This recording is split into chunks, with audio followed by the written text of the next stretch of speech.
Welcome to Voices from the Bench, a dental laboratory podcast. Send us an email at info@voicesfromthebench.com or look for us on Facebook at Voices from the Bench.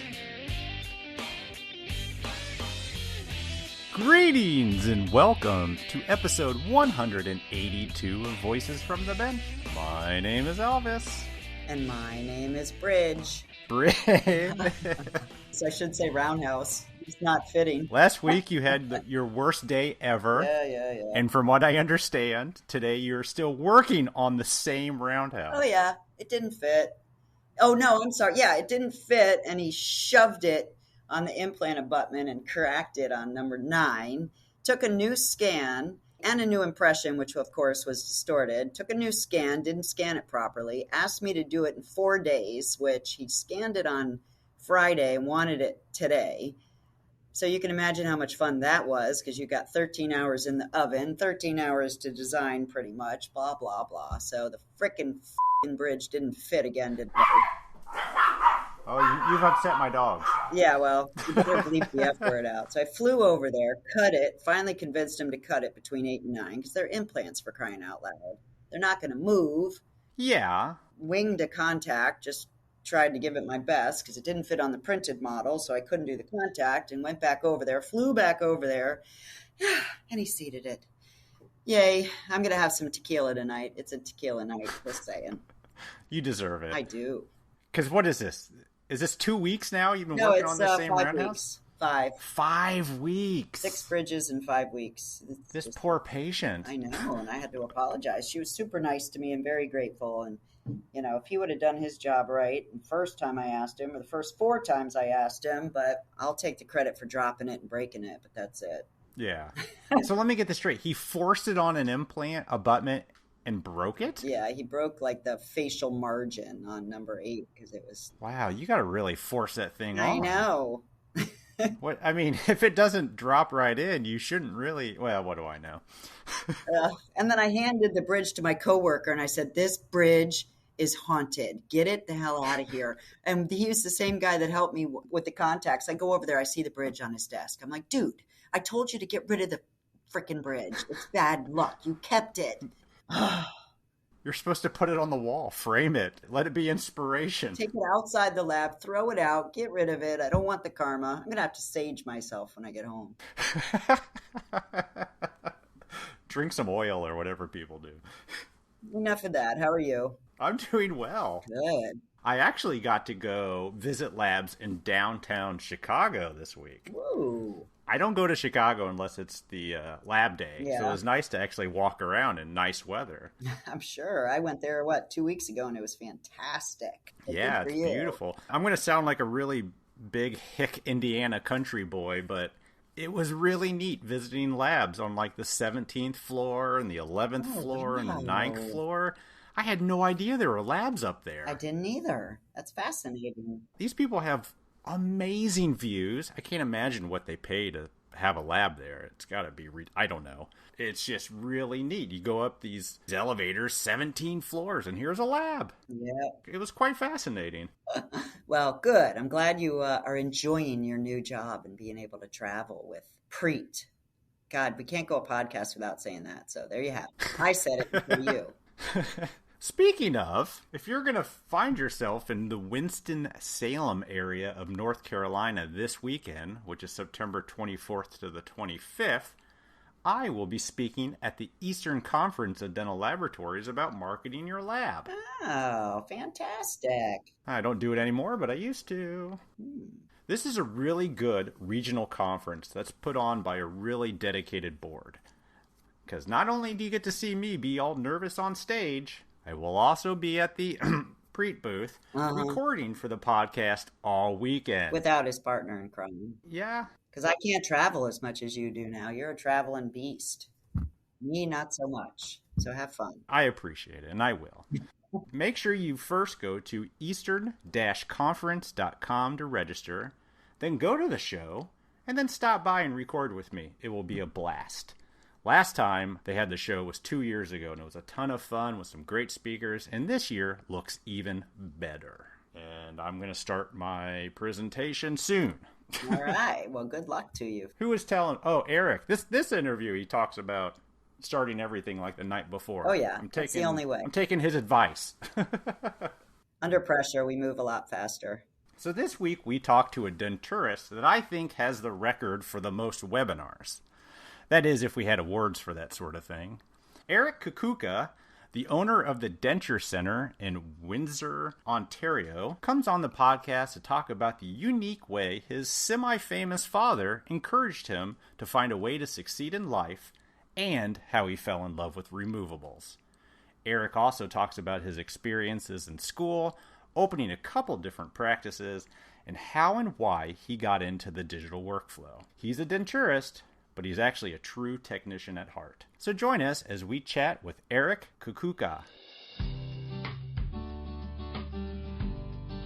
Whitmix's new VeriWash resin cleaning station is the ideal piece of equipment to use in the 3D printed resin post-process. Its oscillating, multi-speed stirrer produces a tornado-like vortex every 30 seconds and guarantees efficient, effective, and powerful cleaning whether the units are individual or still attached to the build plate.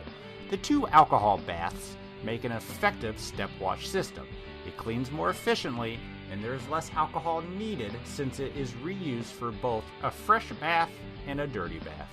The VeriWash's intelligent design offers features such as mode, time, and a start-stop button display, which gives the operator full and automatic control of the cleaning process. A mesh basket used in the wash container makes it easy to keep track of all small, printed parts when cleaning.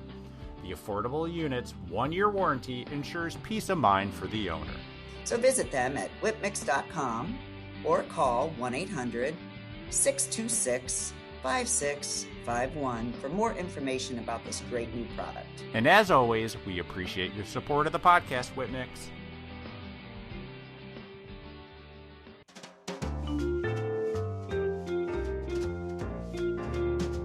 Voices from the Bench.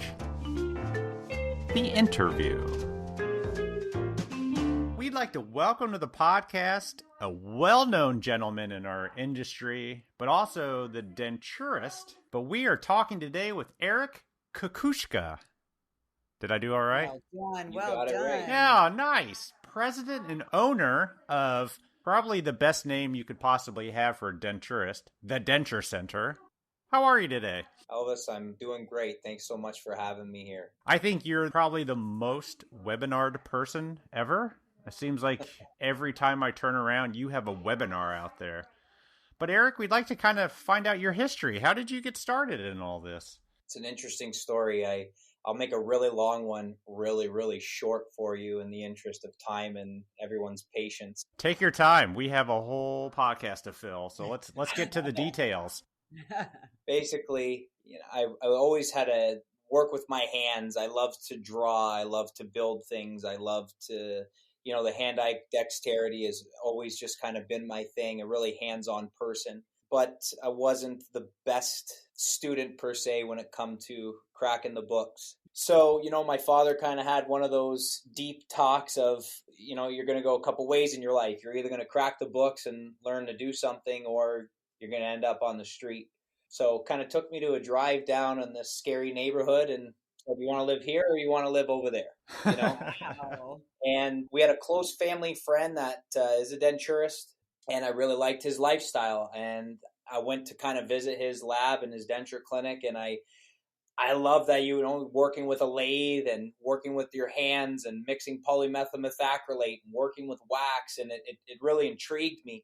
So from the 8th grade on, I knew I wanted to be a denturist. From the 8th grade, wow. Yeah, and this is what I wanted to be. And it was kind of that one day with my dad that kind of turned everything around. So that's really when I knew what I wanted to do. The backup plan was to be a chartered accountant, actually, because I loved numbers. So I had some football scholarships, and kind of once I got into the 12th grade, it was make a decision of what you want to do, where you want to go. And I decided this profession. I think because of the aging population, the demographics of the baby boomers, I think it was the right decision to make. So would you say your father scared you straight into this profession?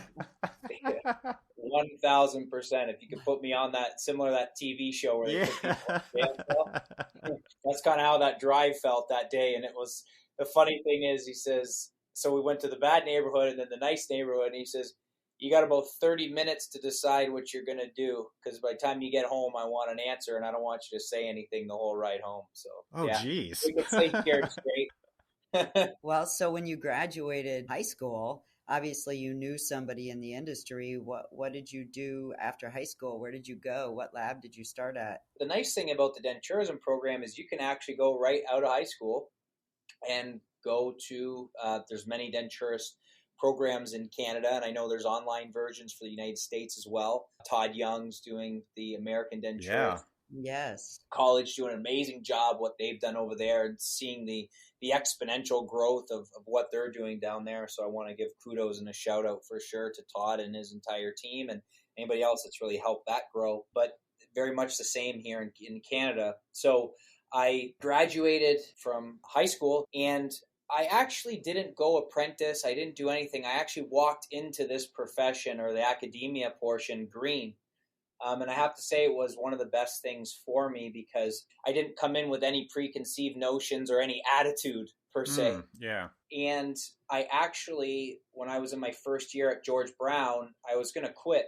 I hated it because I just couldn't grasp it. It wasn't my thing. What was it? Like the anatomy or the academics? I hear it's tough. Really, they cram it and cram it and cram it. And, you know, you got 4 midterms on the same day. And it's like, how do I study for this? You know, I'm used to high school, and this isn't, normal. And I remember coming home at Christmas time and my family saying, listen, you're already halfway done your first year. You have rent to pay. We don't give up on things in this house. So you want to give up after you've finished a year, go ahead, but don't waste it. So good old dad again. Somehow, some way, a light bulb went on, and my dad said, when you go back there, anything that you do, you're going to do it 3 times. Not once, not twice, 3 times until you get it right. And from that point on, Elvis and Barbara, it was just lights out. I became top of my class. Even if I got an 8 out of 10 on a bite block, I did it till I got a 10 out of 10. You know, and that's the repetition. Yeah. I'm curious, what did your dad do? He must have my dad is actually a world-renowned, North American at least renowned chef. He's in the American Academy of Chefs in both the United States and Canada. Wow. He's got a lot of innovation awards. He's a part of a secret society of chefs as well, where there's only 49 of them. I can't say the name of the society, but someone has to die in order for someone to come in. So come on. Yeah, he's pretty renowned and passionate, and a perfectionist really when it comes to culinary arts, as we call it. So your youth was not full of hot dogs and mac and cheese and chicken patties and like the rest of us, right? Believe it or not, Elvis, I had my plenty fair share of KD and everything else, because when you're a perfectionist and in the art of cuisine, you're never home. Oh, and that sounds like a dental technician. Playing sports growing up, right? That leaves, hey, we got to hurry up. What are we having? What about this? What about that? You know, and sure, there was the nights, well, go pick up takeout from Dad, but Dad was at the restaurant from 6 a.m. till 9, 10 o'clock at night, right? Wow. So, was there good family get-togethers where there was outstanding meals of beef Wellingtons and foie gras and those types of things? Absolutely, but to say my upbringing was different than most, no. Plenty of chicken fingers, KD, and all those things that kids like to eat. Yeah. That's funny. Went to school, graduated, top of the class. What year was that? Did you graduate? It was 2010.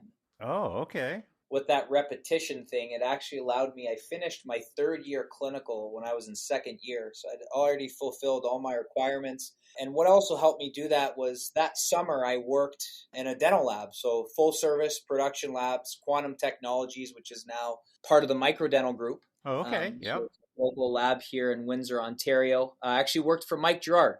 Oh, yeah. I know Mike. Mike knew my dad forever, and that's kind of how it went. He said, I'm going to put your son through the ringer in the summer. And you go from being in school having 3 days to make a bite block to 30 minutes. Yeah. No pressure.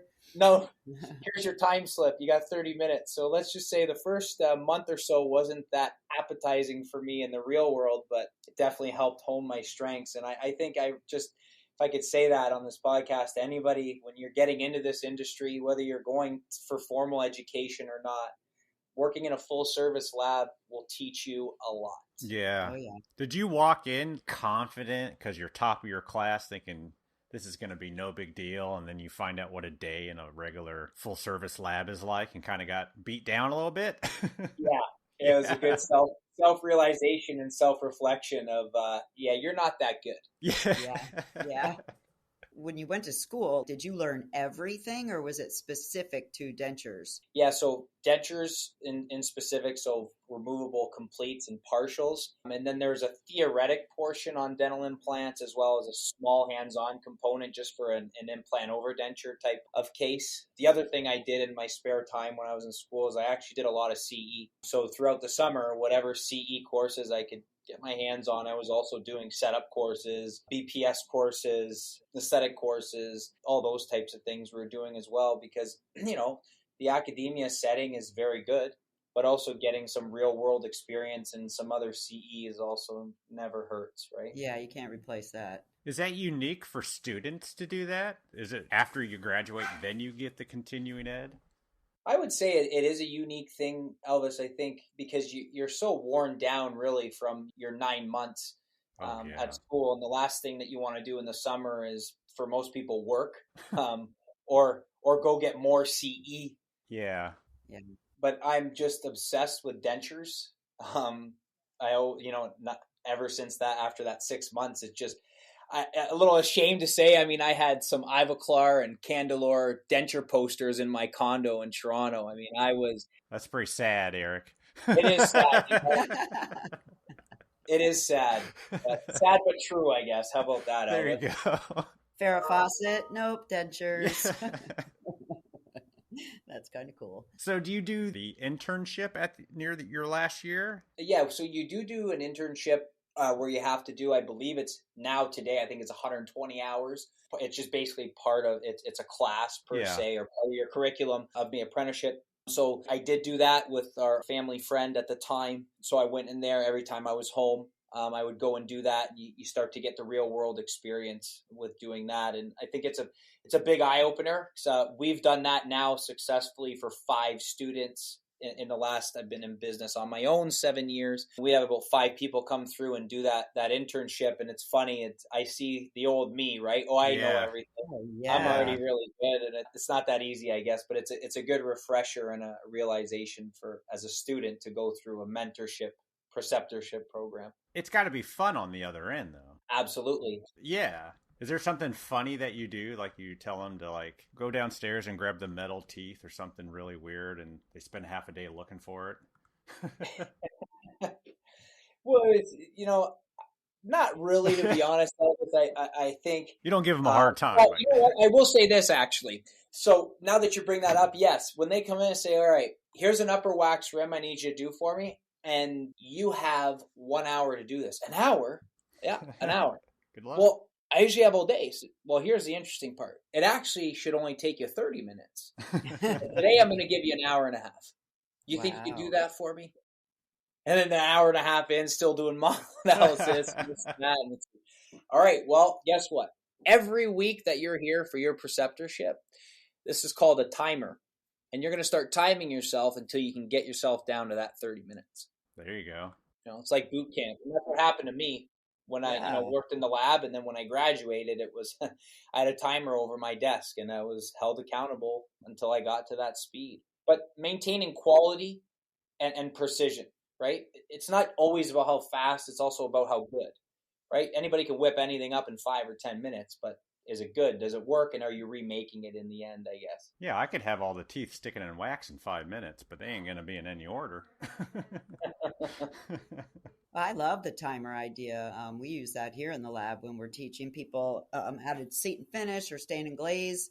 If you give somebody an hour to do a tooth and that should take you 15 minutes, they're going to take an hour. And so I think it helps, promotes speed and timeliness and quality all in one, and it really gives you something to strive for. So I super believe in that. That's a great.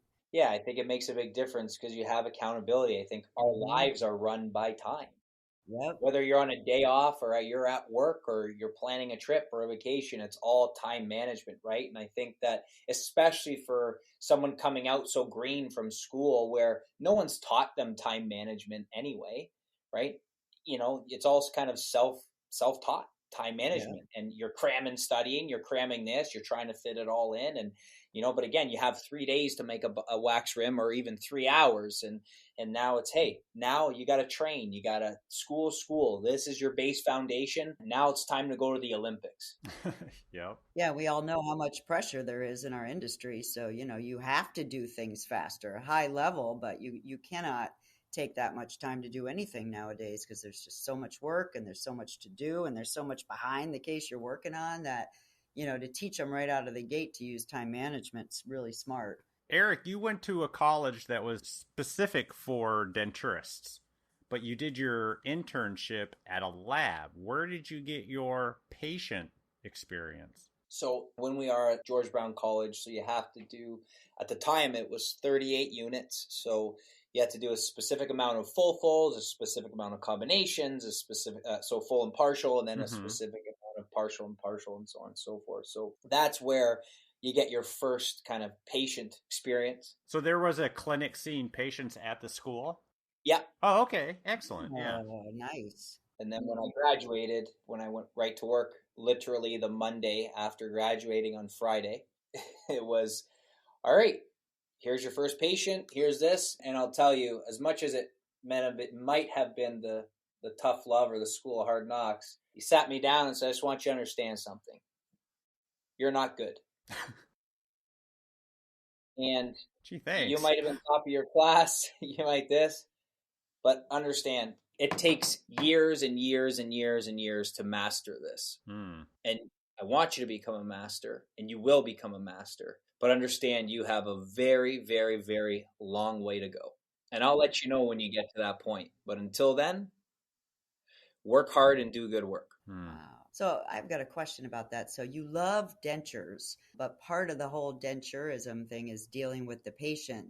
Did you immediately enjoy the interaction with the patient, or did that take some time knowing that you loved making dentures? Yeah, 100%, Barbara. It's a great question. And for me, I've always had that gift of gab. As I mentioned to you, I wasn't the best student in grade school because I wanted to be the class clown. That was more important to me than studying. Yeah. So I've always kind of had that gift of gab. A lot of the people that my father's been surrounded by growing up in the community, being a master chef, he's very connected to some, let's just say high net worth people and that type. He works at a country club. So, I kind of grew up around that type of environment. So you learn, how to talk. My dad always shake people's hand, look them in the eye, make sure, did you say hi to this person? Did you that? Yes, please. No, thank you. So I immediately really love that perspective because really at the end of the day, I'm sure you hear this a lot. Some of the best dentists or most loved dentists may not be the most talented, but patients love them, right? Because they have the gift of gab. They know how to talk. So I think that was one thing that I really did pick up immediately following clinical practice was just those conversations. That's great and then those patients, they refer you. This guy's amazing. Not only does he make an amazing denture, but he's easy to talk to. He understands what I'm saying, where I want to go. And I bet you a lot of people do find that that's a connection they either do or they don't have. So you want to be a technician behind the bench, but not working with the patients or, going all the way full circle. Yeah, that communication is so key. And I talk a lot about this in lectures and, the people we do preceptorship with and stuff is that a vast majority of patients that either are currently wearing removable prosthetics or are the terminal dentition patients, they really are very fearful of dentistry. And a lot of it really comes from a bad previous experience because, when you really think of removing all of your teeth and wearing a prosthesis, it's very emotional. It's intense. Yeah. Couldn't imagine. Iatrogenic dentistry of I hate to say it, there was good people back then, but the 30s, the 40s, the 50s, the 60s, right? Before, not using anesthetic sometimes. Oh my God. Patients today are really more willing to speak openly about inappropriate behavior by potentially a previous practitioner or an unfortunate situation that they encountered. And that is the main reason they really abandoned their overall oral health. And it's unfortunate, but many patients are, talking about that experience. Found that after a while, started to, I had a bad experience. And, a lot of the reason is, we're pulling all these teeth out anyway, so who cares? Who cares about preserving the buccal plate? Who cares about preserving the alveolar bone structures? We're just going to take these things out. And some of these patients were mutilated. Ugh. You see it on the horror movies of Saw and those types of things, but dentistry in those days is not where it is today, right? Oh yeah. And these people have had traumatic experiences. You have people that I treat that have been wearing dentures since they were in high school. Could you imagine being 14, 16, 18 years old and being rehabilitated with a complete set of dentures? Isn't that nuts? It's crazy. No, I can't actually. I've never heard that before in all my years. That's horrible. Yeah. A group of dental professionals wrote in an article about a common practice in the Acadian culture of young women's families having their teeth extracted and edentulated at least one arch to make them more quote-unquote desirable mate for young men so that husbands wouldn't get stuck paying for their dentures. What? And when you look at a situation like that, it's quite iatrogenic and very disappointing, but these are some of the things that were happening in dentistry. Wow. That is crazy. And that's why in Quebec there's more denturists than dentists. Damn. So there's, just getting back to the main purpose of this, where we're getting I'm like in shock. I mean, what did people like? I don't want to date you. You still have teeth. I mean, that's nuts. But that's a level of normalcy, right? If you start to look on Facebook forums, and if you look at, I think denture support group, and you see the stories of even people today and some of the experiences they're having, with bad ill-fitting dentures, and I have a gummy smile, what happened? And my implants don't look right, or, all these things. And I think, there's two really main facets to treating a removable patient. And we look at, number one, the psychological aspect, which is imperative, is understanding why they're there, what is the fear, and what is the main goal. But then on the other side of that requires collaboration, communication, and care. And that's our core values here. We call it the 3 C's, or CCC. And you have to collaborate interdisciplinary, whether you're a dentist, a prosto, but you got to collaborate with a good dental technician, right?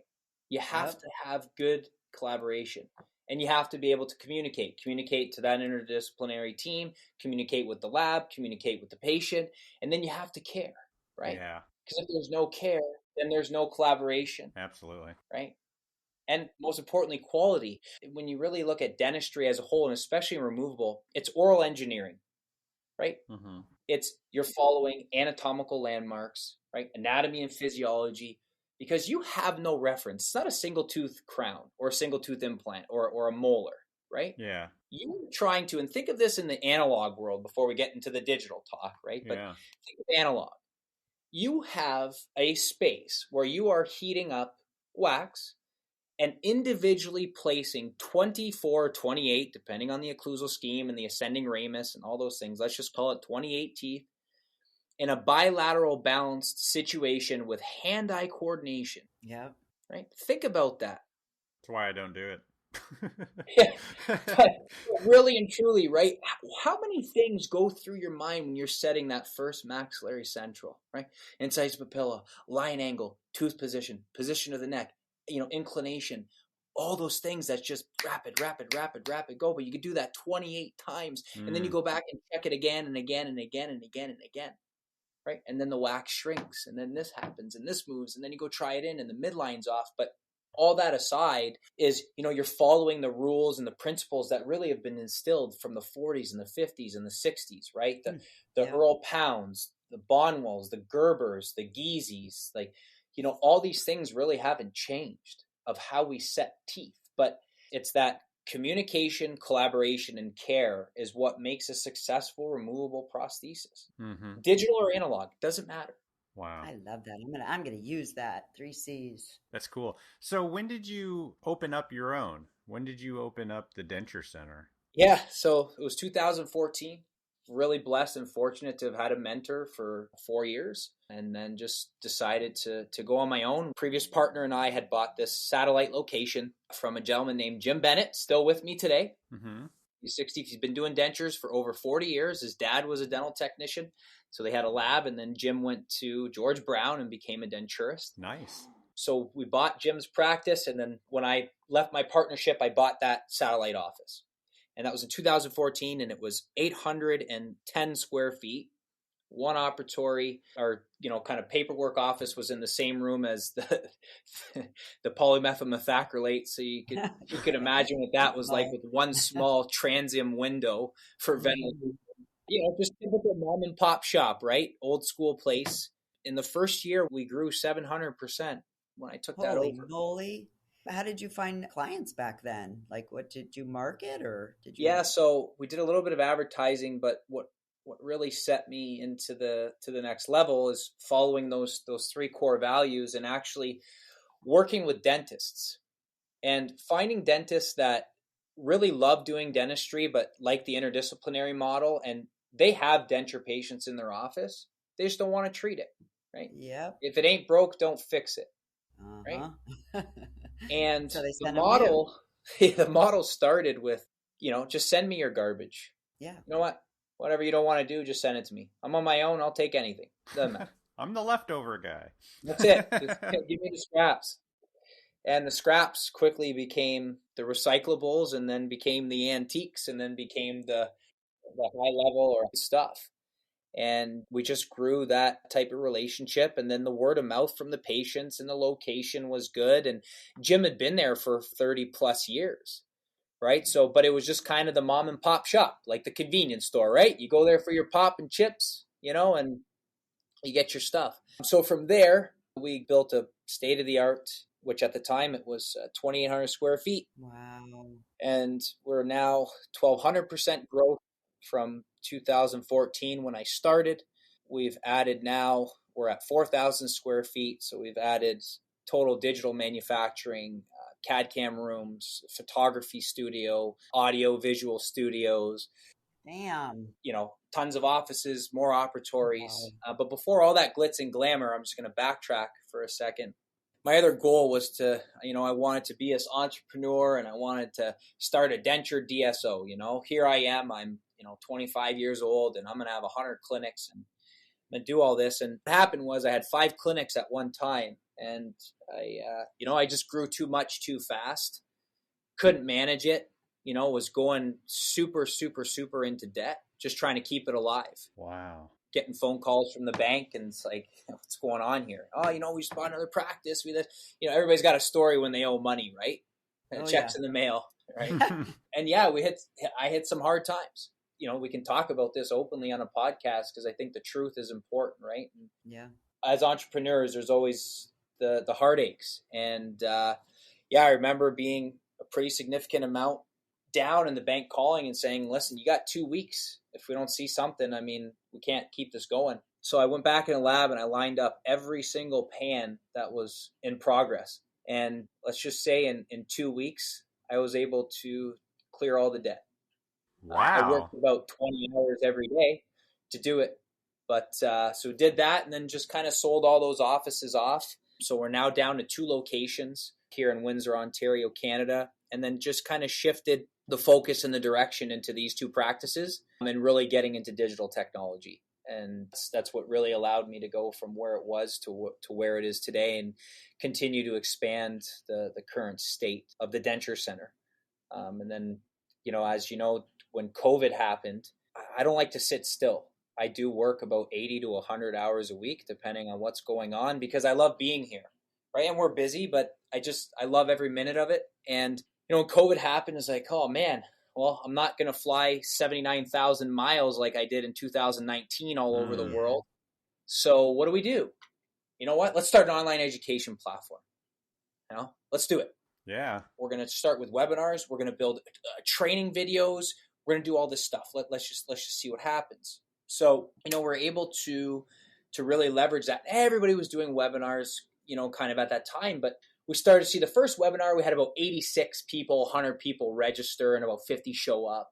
The next time, it was 200, 120 show up. And then it got to a point where we weren't getting any less than 500 registered and 300 people showing up to a webinar.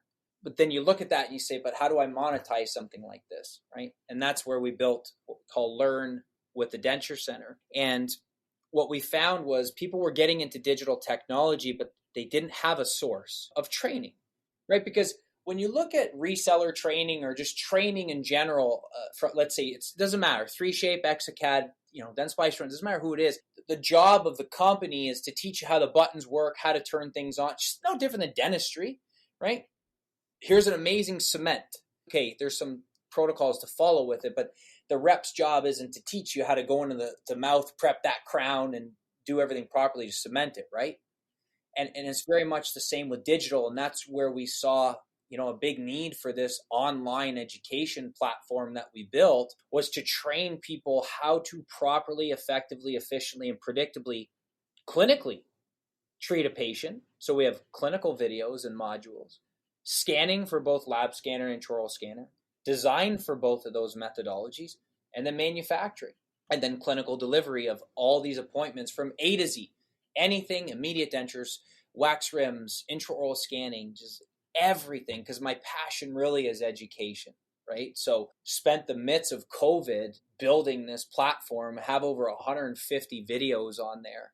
Of course, there's costs to view the videos, and I think you have it for 2 years, and you can watch it 1,000 times if you want. But that's really what I spent COVID doing, and the direction of the Denture Center and how we evolved, during the time of COVID, and didn't sit still. And, now we have, I think we ended up with 3,500 unique subscribers to our programs, 39 countries. Wow. Help me understand what your opinion is of the difference between how you were able to make that successful. I've been on a few boards and we've tried to do the webinars and the teaching via that way. But obviously it's your energy and your expertise. I can hear it when you speak, but what do you think the difference was to make that take off to 3,500 people and see it grow so fast? Content, delivery, how are you able to do that? That's a great question, Barbara. And I think it's a multitude of things. I think I do have an international presence, so I think that helps. Social media was definitely the biggest avenue of growth. So, sharing, people liking, and the content, right? If you have something relevant that's relevant to people today, which digital dentures is one of the, if not the hottest topic in dentistry right now. Oh, for sure. Yeah. The relevancy of it. And it's always new content. And everybody knows this. You will never see the exact presentation from me ever. You might see a few of the same cases. The slides will always be organized different. The message will always be different. I always create a brand new keynote for every lecture I do. Doesn't matter. Like Chicago last year, I had 4 lectures. Every single one of them was a different keynote. How the hell do you do that? You must stay up until 3 a.m. I'm ashamed to say sometimes, but the night before. Yeah, I know a lot of people that do that. 2 nights before, maybe sometimes. Just actually, we had the 3Shape Global Advisory Board meeting this week, and I presented on Wednesday. I started half of it Tuesday morning, and then I finished it Tuesday night, and then I had 4 hours of sleep, and I finished it Wednesday morning before presenting. And one of the members called me after. He said, "You're sick." So what are you talking about? He said, "You slept for 4 hours, and you spent 16 hours building a keynote." He's like, "How many keynotes do you have?" I said, "Probably 1,000. Why don't you just slap a new title slide?" I said, "Did you notice that it was different than every other presentation you saw?" He says, "Yeah." I said, "There's your answer." Wow. And I would say it is content, right? Because if you're always presenting the same thing, I've seen that case before. Yeah, I've seen that slide. It's not impressive. Yeah. Right? It's like a menu at a restaurant, right? Yeah. Even if it's your favorite restaurant. Isn't it great if you always have they had the special they had last week at there? Yeah. Amazing. Did you try it? No. Let's see what they have next week. And of course, we all have our favorites and we'll always go there for those things. But will you be enticed to go out of your way? Maybe not. No. Right? Yeah. And I think content is the key. And I think near the end of COVID, I don't want to say the end of COVID, it's not over, but Yeah. once people started the in-person again and people just got webinared out. And once the real lockdown of those 3 months went away, everyone's back to that new normalcy, but getting out there. And it's like, all right, man, I'm not in my house anymore. I want to be with my kids. I want to be outside. I don't want to do another Zoom thing for a bit. Yep. Agree. So when you're launching those or when you're doing those webinars, does your audience have a way to ask you questions and interact? Yeah, so they're a great question. They're live, always live, never pre-recorded. So we welcome questions, all those types of things. And then that's where we found we were able to kind of monetize it a little bit. The webinar was the way to entice people to go further into our online education, right? Mm-hmm. We still provided 45 minutes to an hour of great content, great keynote, but then we would promote the clinical technical scanning training video for that specific webinar. So if I did a webinar on immediate dentures, then we would do a 50% off coupon on our immediate denture program, which, is 5 or 6 hours of video content that you can watch and you can buy. And we would give a coupon special, kind of on the webinar promoting that. And that's how the actual online education of Learn with the Denture Center grew kind of globally, is because we would promote it on those webinars. And when you really think about it, there's not that much education with respect to removable. Right. Yeah. Yeah, it's always been an issue. Yeah. Who do you think your largest audience is? Technicians or denturists? So we do polls on every webinar, so it's a great question. So I like data. Yeah. Yeah. It was primarily, if I was to say, to average all the webinars out that we did, which I think was like 40 during COVID. And for Denture Center, I think we did 20 webinars. I would say 60% denturist, 10 to 15 pros, 10 to 15, maybe not, maybe 5% pros, 10% dentists, and the rest would be lab technicians, and then about 5% corporate. Oh, yeah. Wow. Corporate, eh? Interesting. Got to see what's going on, right? Yes. We would have people from, all over Dentsply. You have people from Carestream. You have people from Ivoclar, of course, 3Shape. You'd have, even a lot of corporate companies, material companies on there as well, just kind of seeing what we're talking about. Wow. Yeah, you're big with Ivoclar. How did that connection happen? Yeah, great question. That actually started in school. Really? Wow. Yeah. So we were the first class from George Brown College. Part of our curriculum was to implement the biofunctional prosthetic system. So for those out there listening, or don't know what that is, myself included. Yeah. So BPS stands for Biofunctional Prosthetic System, which is a denture concept from Ivoclar Bivadent, which has been around since, I believe it was 1984, I believe it was introduced, but don't quote me on that, but sure. Definitely since the 80s. And really the foundational principles of BPS was a clinical protocol and a technical protocol. So marrying the two professions together and really stressing on communication, quality, and collaboration. Is that the kit that came in that really big box? Yeah. They had like the ruler. It's called like Smile Line or something? So that's a Smile design kit, which follows some of the principles of the BPS. Okay, yeah. BPS, when it started, when you really think about it from a marketing standpoint, but really just a strategic alliance between clinician and technician, it was, hey, if you want to do BPS dentures, here's the clinical protocols you need to follow. Mm-hmm. You want to be a BPS lab? Here's the technical aspects you have to follow, right? Yeah. And it really married a great clinical and technical relationship. So we were the first graduating class of George Brown to implement the system. So because I was a denture nerd and obsessed, I fell in love with BPS. Yeah. And right up your alley there, Eric. Right up my alley. So I got to meet the national sales manager at the time, Rob Muir, who's now vice president of technical sales for Ivoclar North America. Yes, I know him too. Rob, a dear friend today, still, of course. Rob would kind of give me some free goods. Hey, Eric, check this out. Oh, you want to I'll get you posters. I'll get you some of that. We'll take care of you with this. And my nickname in school was Mr. Ivoclar. Hey, you want to Ivoclar over here? Mr. Ivoclar over here. Mr. Ivoclar. Mr. Ivoclar. And that's kind of how that really came to be. And then when I was in school, so we went to the Perfecting Your Practice, and Ivoclar shipped us to Amherst, New York on a bus. So everybody that was at this convention when they launched the SR Finaris tooth. Wow. Dr. Frank Marcello at the time, still with Ivoclar today, director removable, gave a beautiful presentation. And then I kind of went up to him after and I said, really enjoyed your presentation, and just started talking about a bunch of stuff. And he just said, "Who are you?" I said, "This."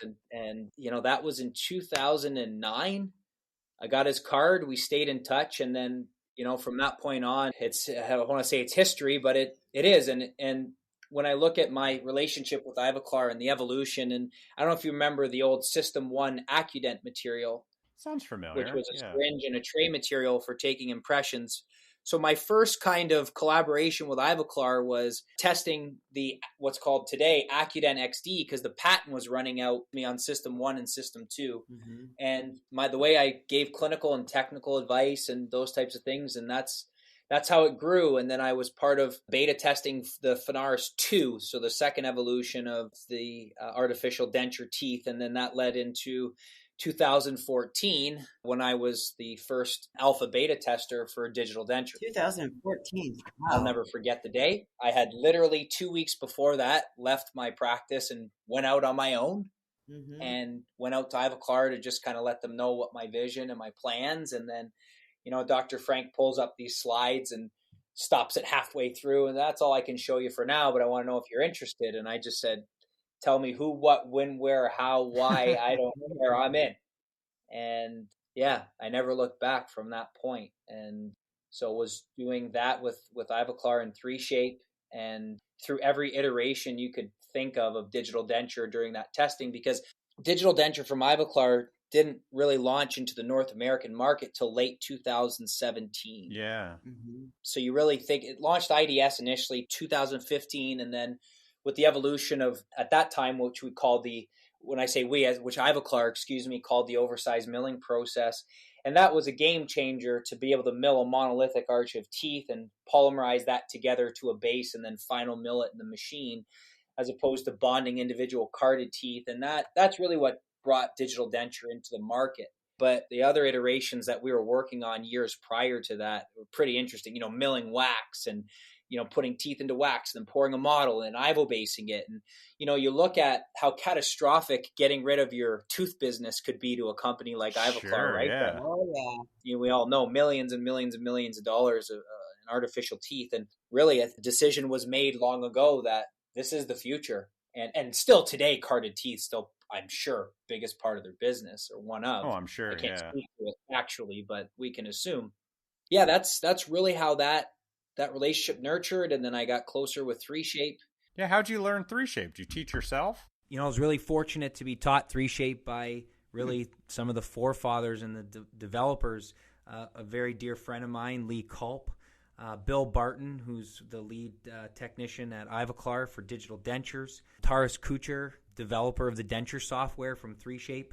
So I've had a lot of mentors really along the way that helped me develop and work with the R&D teams to get this technology to where it is today. So my, call it 3Shape University, really came from people that had core foundation of the ins and outs in the software. And I've seen every iteration of it from 14 all the way to now 21, and going to be working on 22 with the development team. So that's really where my formal training, if you could call it, came, was with the development teams from Ivoclar and as well as the 3Shape. So you were beta testing the mill denture. Yep. And how was that early denture? Was it nearly what it is now, or? It's interesting, Elvis. The first denture we did, my first clinical case seated in 2015 was with individual Phenaris teeth bonded to a milled base. Yeah. And I will tell you, when I took that out of the bag, because it came from Liechtenstein, and I said, wow, look at this uniform thickness. Look at this bilateral balance. Let's just look at this thing. Yeah. And then everything's going through my head. I didn't pour a model. I didn't beat and box. I didn't pour, trim, sandpaper, articulate, right? Model analysis, wax up, set up, try it. Like, it was all done digitally. And then, of course, boiling out, cleaning, all the, conventional steps that we have. And when I put it in the mouth and everything was just dead on, that changed my life forever. Mm-hmm. Yeah. That was like, flat screen TV, It was just, wow. or for tool and die industry, CNC. Yeah. I have a tool and die background. Every year, well, I don't want to say background, but every year for my optional courses in high school was tool and die. I had 8 semesters of tool and die. So I've used a lathe, I've used all those tools, and seeing this is what did it for me. So for my personal experience, my first one was really great, but to see where the evolutions come, it's amazing. And to see where the softwares come now is amazing compared to years ago of how automated, even scanning used to take 4.5 minutes to scan a stone model or an impression. Now there's scanners that can do it in 9 seconds. Yeah. Right. Or as little as 1:15 for a very entry level scanner, 45 seconds even. Yep, for sure. So to see that evolution, is amazing. And now, so I was part of product development, so alpha testing with the new monolithic iVotion disc, and I'm sure you've seen it or heard of it. For sure. Which I had the honor of showing at the midwinter meeting before the world shut down. So we worked the project. It was really in development for almost 5 years, and I got involved about 3 years ago. And I'll never forget, I remember being in Liechtenstein and them showing it to me, and I was like, this will never work. Oh, really? And printing at the time, and we're talking 3 years ago. Yeah. Right? So this is, we were doing early on stages of printing dentures for transitionals, and the material wasn't where it is today, to be honest with you. But, I'm thinking I'm going to this R&D meeting in Liechtenstein. I'm going to be seeing the 3D printed resin of the future, right? Mm-hmm. And then you show me this disc, and it's like, well, where's the printed material? Yeah. And it's like, this will never work. Then they deep dive down the rabbit hole and start to really explain the concept and how it works. And then it's like, you know what? I get it. Because if you think about automation, right? What's the purpose of automation? It's to reduce manual labor.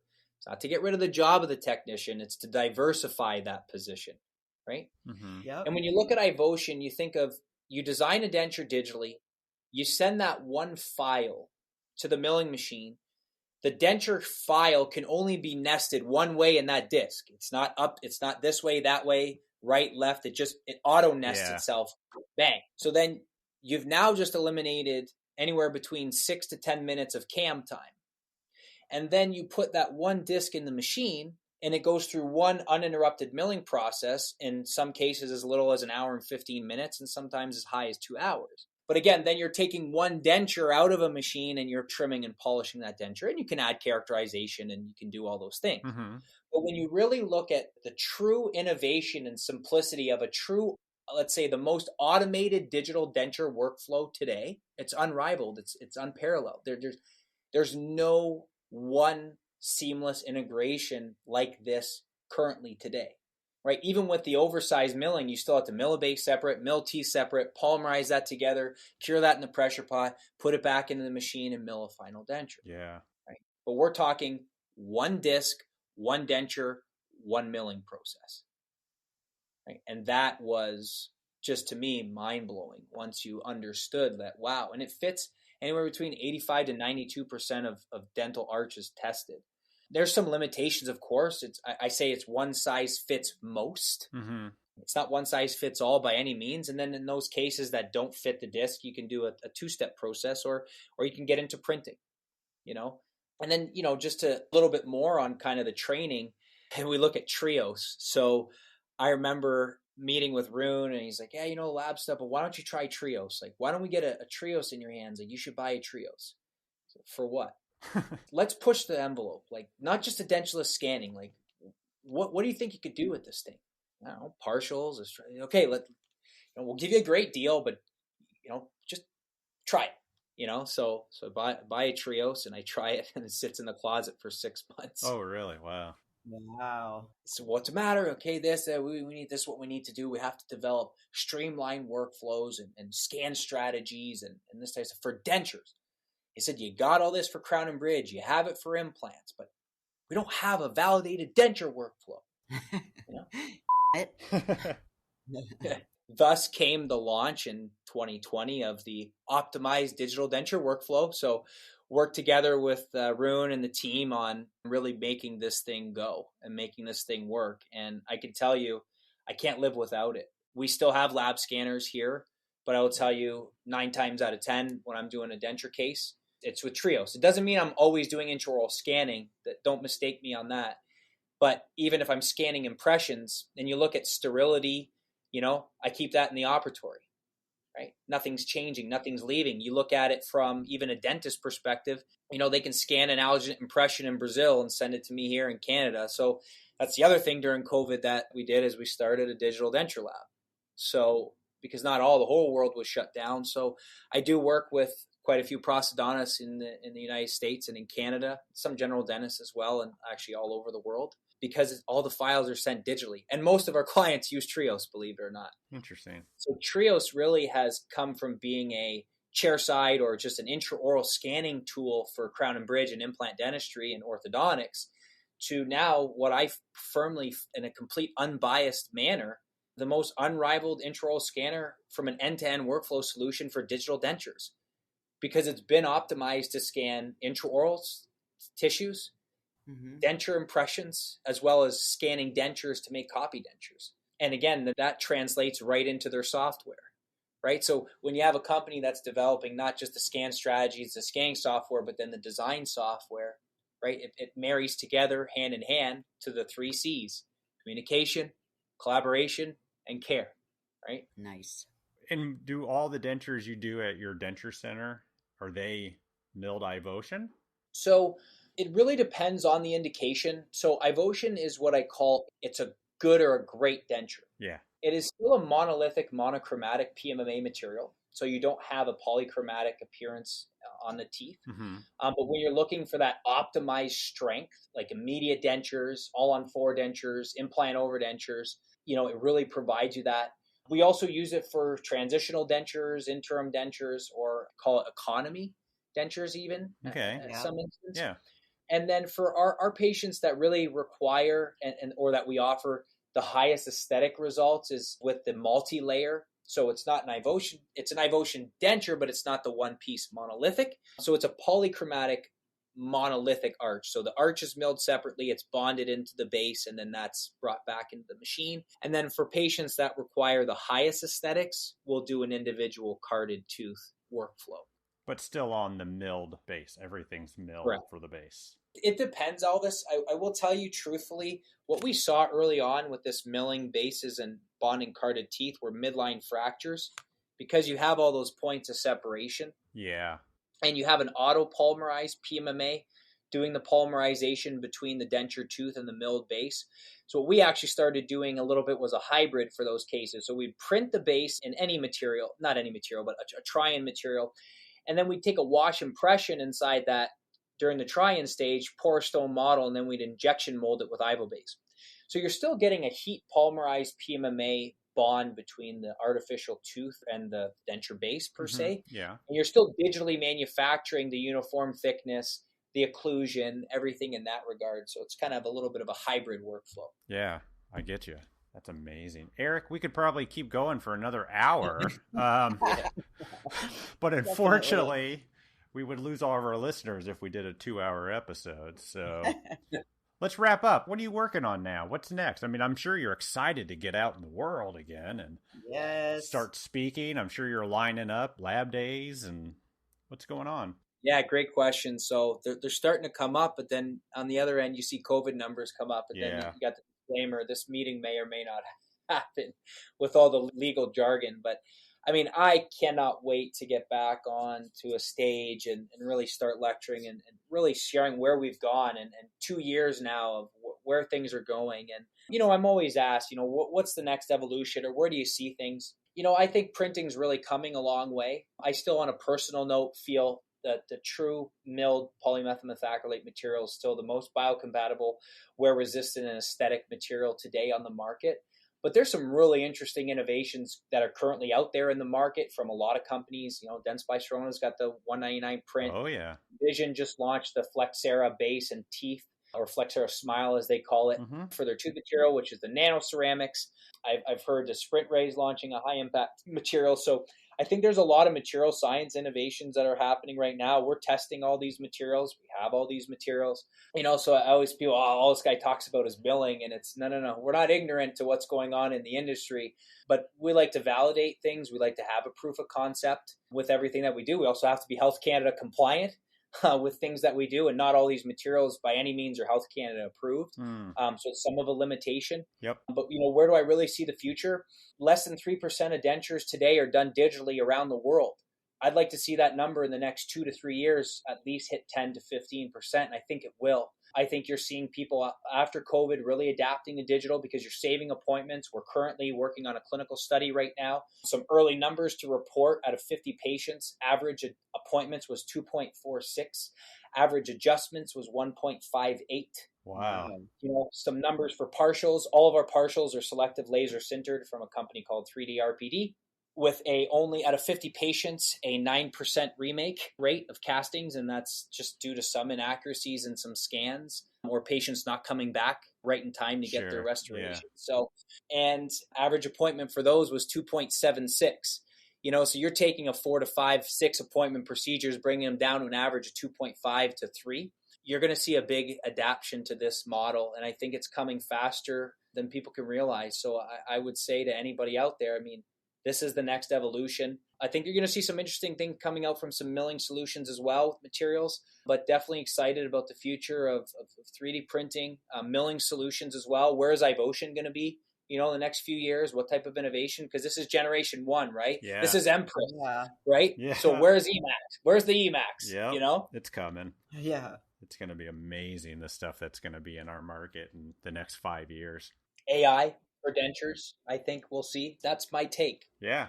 And we're going to keep focusing on our online education as well and keep growing that to help educate the world on, again, not just software, but clinical consultations, clinical aspects, clinical principles, protocols, design, scan, all those things to help treat these removable patients that really deserve this time and consideration. Yeah, we appreciate your perspective, of the technical side, but also the clinical side. It's a lot of technicians don't get that perspective, and it's nice to hear it. Thank you. I appreciate that. Yeah. And I think that a lot of technicians also sometimes aren't thanked for what they do. So, to all you technicians out there listening, I've spent my time at the bench too, and I still do today. And you guys are the ones also helping engineer and changing these lives. Just like a house, the builder might get all the recognition, but the engineer that designed it or the framer really helped build that foundation. So you guys keep doing what you're doing out there to help change lives and communicate, collaborate, and most importantly, you got to care. Awesome. Eric. Thank you. Yeah, we appreciate it. And I'm sure we're going to be seeing you live sometime soon. Yep. Look forward to it. Elvis and Barbara, honor, pleasure to be here today and share this time with you. And thanks for everybody for listening. Awesome. Have a great weekend. Thank you. You as well. Bye.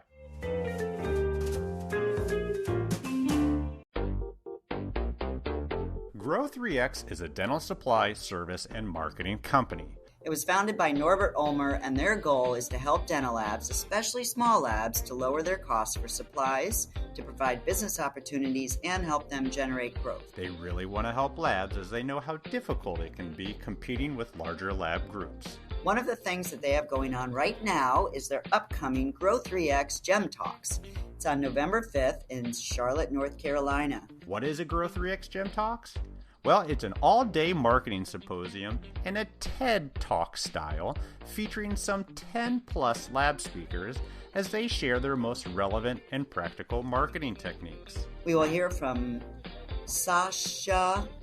We will hear from Sasha from Harvest Dental, Ann Kelser from AMK Dental Lab, Frankie Acosta from AA Dental Design, and Ricky Braswell from Beyond Coaching and former co-executive director of the NADL. A few past podcast guests are on that list. All of them will talk about real marketing as it is done in their own labs and businesses every day. Register now at grow3x.com to take advantage of their early bird special of only $95. And if you enter the discount VFTV for Voices from the Bench, you'll receive an extra 10% discount just because you listen to this podcast. We can't wait to see you at Grow3X Gem Talks in Charlotte on November 5th. So big thanks to Eric for coming on our podcast to tell us about your unique story. It is great to hear your experience so early in the adaptation of the digital denture workflow. If you want to get some training from someone who is using it every day and even has clinical experience, then head over to learn.thedenturecenter.ca. Yeah, that's how they do it in Canada. Okay. And take a look at some of Eric's courses. There are many to choose from for your lab technicians and your clinicians. It even looks like he has some upcoming courses that is in person, thank God, because everybody wants to travel. So thanks again to Eric, and we can't wait to see you on stage soon. Awesome, everybody. That's all we got for you. Have a good week. We'll talk to you next week. Bye. Bye.